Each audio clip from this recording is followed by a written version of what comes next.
Assalamualaikum warahmatullahi wabarakatuh. Hai, saya Ana Morinda, kembali jumpa dengan Anda.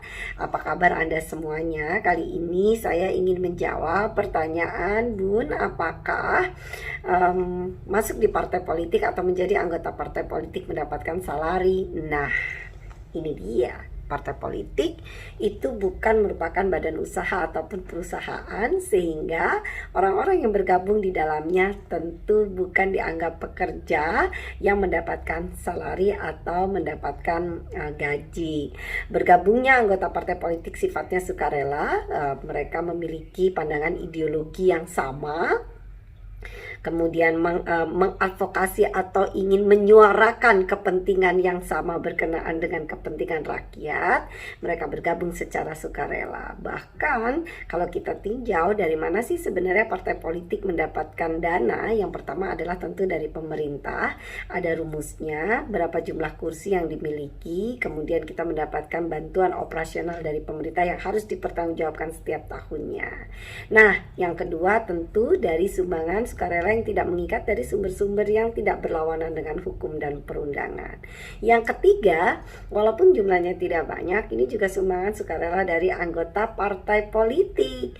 Nah, jadi itu kalau kita masuk partai politik, kita bukan mendapatkan salari atau juga berharap untuk kaya, tetapi justru kita belajar untuk menyumbang, belajar untuk bersukarela, dan mendapatkan ilmu mengenai bagaimana untuk terlibat dalam kebijakan-kebijakan yang ada di daerah kita.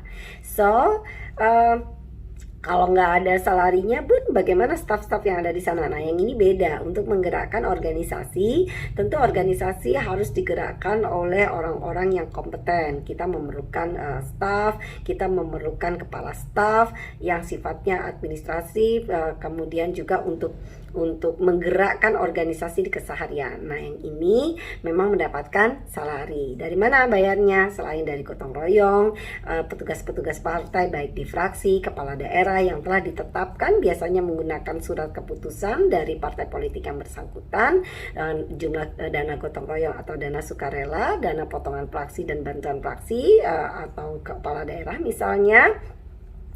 Nah, ini juga didapatkan dari bantuan pemerintah sebagaimana yang saya sampaikan tadi. Tapi kamu jangan khawatir untuk teman-teman yang ingin bergabung di partai politik, meskipun nggak cita-citanya untuk jadi anggota dewan, meskipun nggak cita-citanya untuk jadi kepala daerah, banyak pekerjaan-pekerjaan di partai politik yang membutuhkan kamu semua. Apalagi kalau kamu generasi milenial, generasi X, dan generasi Z.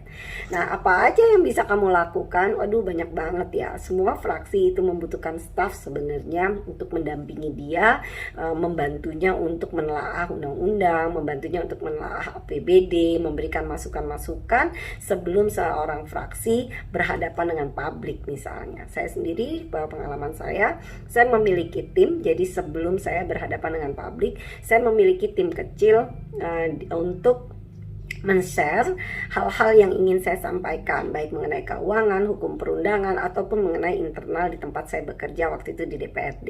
Nah, juga demikian ketika saya di Parpol, kembali ke PDI Perjuangan, saya juga punya tim kecil. Jadi sebelum kita ketemu dengan publik, ketemu dengan pers, mengambil keputusan kebijakan, ada forum-forum seperti rapat-rapat yang membutuhkan buah pikiran kita bicarakan dulu dengan tim diskusi kita. Nah, kamu juga bisa bergabung dengan tim diskusi para politisi, sehingga tidak hanya wawasan kamu yang makin terbuka luas, tetapi kamu juga bisa belajar banyak hal-hal lain mengenai analisa, pengambilan keputusan, dan juga berkaitan dengan hukum dan perundangan. So, untuk kamu tetap semangat meskipun politisi tidak digaji, meskipun anggota partai politik tidak digaji maksudnya. Nah, kamu juga bisa punya cita-cita untuk berada di balik layar atau di depan layar. Apapun, mari bergabung di partai politik untuk kepentingan Indonesia.